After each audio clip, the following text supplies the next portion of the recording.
Hello and welcome to Inch by Inch Art. Today I'm going to be showing you how I turned this shell into a really nifty octopus magnet.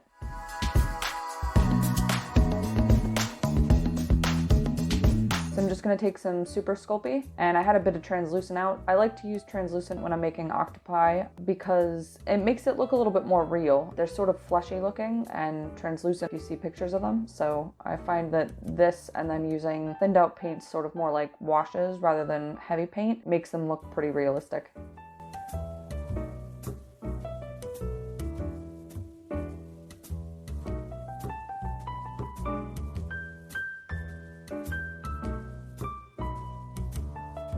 I just roll out a ball of the Sculpey that I've mixed up, and then I use my silicone sculpting tool to press it down onto the shell firmly. You could also use liquid Sculpey, but I didn't feel that it was necessary because I knew I was going to be putting resin over this.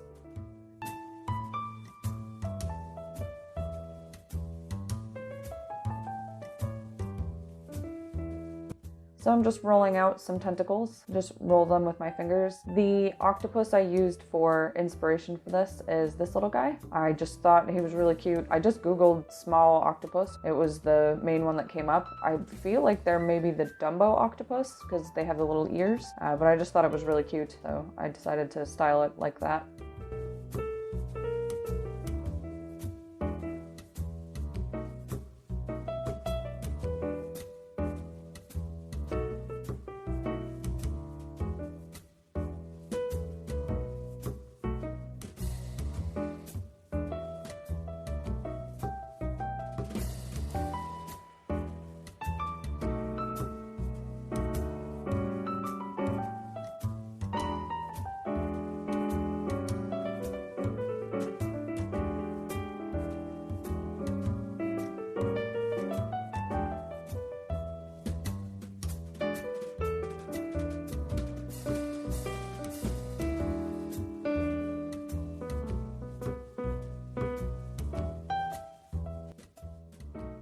Now that most of my tentacles are on, I'm just going to put where my eye location is going to be. So these aren't what the eyes will look like, but I'm just sort of marking them out.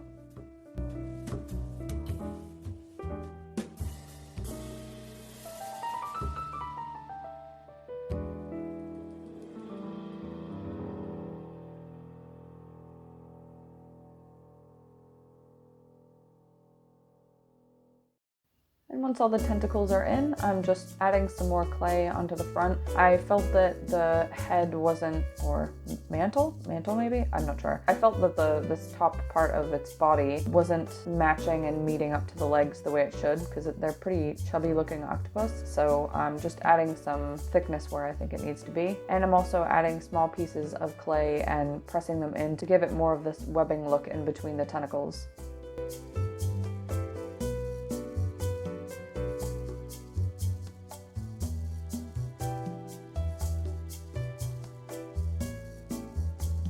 When I'm sculpting, it's just about adding a little bit at a time and then checking and seeing how it looks and if everything's where you want it or if it's even.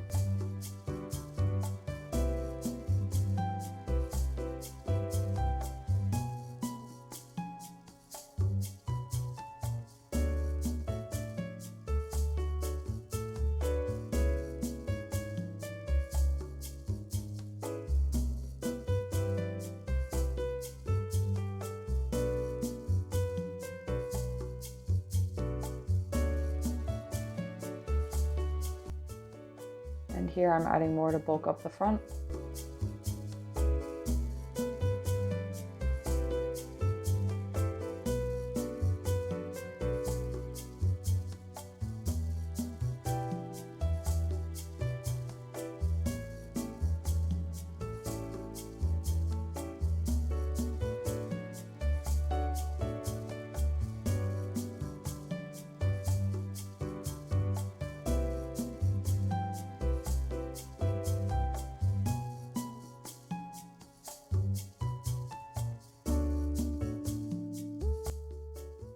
So now I'm ready for the eyes. I'm just using balls of clay. You could also use beads if you had, say, maybe glass beads could work for this. If you wanted something hard to press in, I suppose you could also do ball bearings, things that won't get ruined when you bake them. I just knew that I'd be able to press in well enough with my fingers and had made the holes large enough to sort of help make it indented in like a socket and make it look more realistic.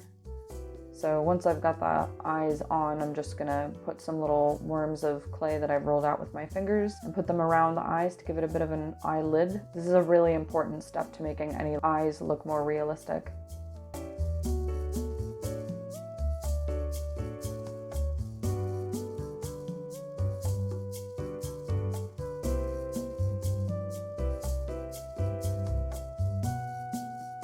And time for the little ears. I just pressed out some clay between my fingers and I'm using the silicone sculpting tool to press them into the sculpture and then make sure that they're shaped right.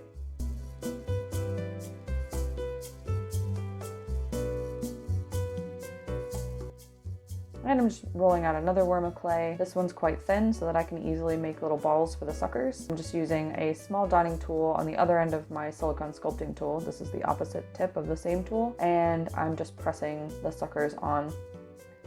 And unlike my octopus miniature that I made before, I was less lazy and decided to do 2 rows of suckers instead of 1.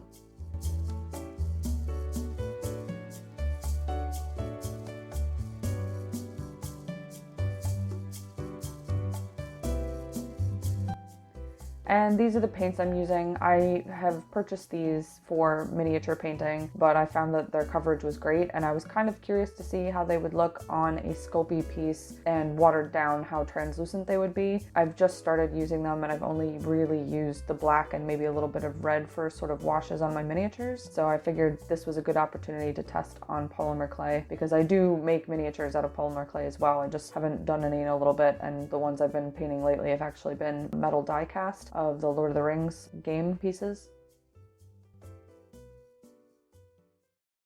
This is the same Vallejo paint that I'm using on the whole thing. It's an acrylic paint. I have another video where I talk about this paint a little bit if you want to know more about why I picked it out.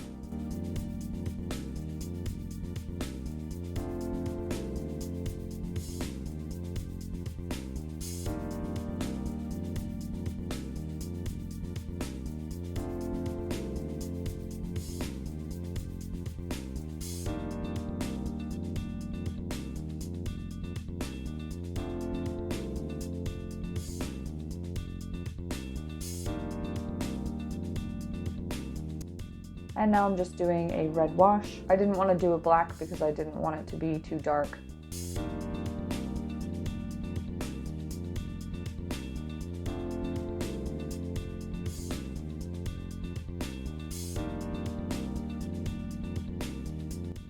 So now I'm just going to use some UV resin in my little silicone cup, and I put in a drop of this blue resin dye. I haven't used it a ton, and when I have, I've been making a lot of resin pieces. I just was not thinking and should not have used anywhere near a whole drop because you can see this is super dark blue. I really wanted something much more transparent so that you could see the tentacles down in the water better, but this is what happened, so I'll live with it.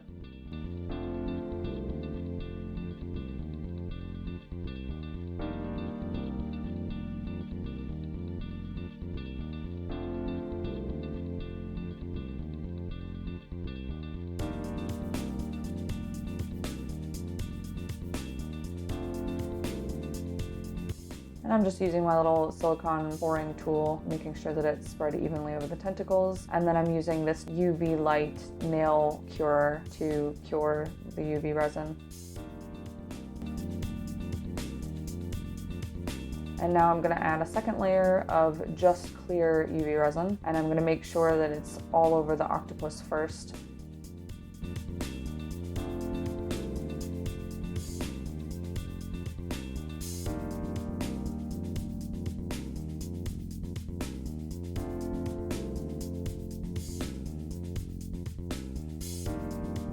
And once I've got a good coat on the octopus, I'm going to go back in and add more. So the look I was going for is that the octopus is basically peeking up out of the water. So I wanted it to have water tension that's grabbed onto it as it's coming up. So it's very wet and slimy, but it's moving the water a little bit.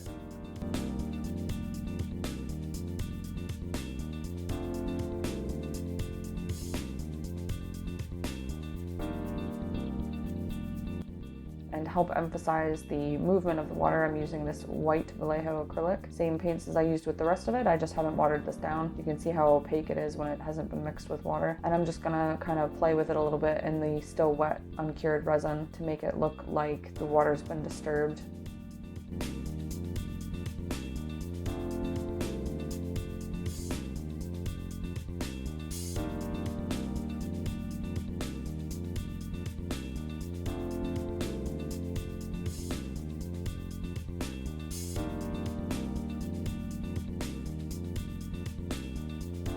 And just one final curing with the UV light and it's done.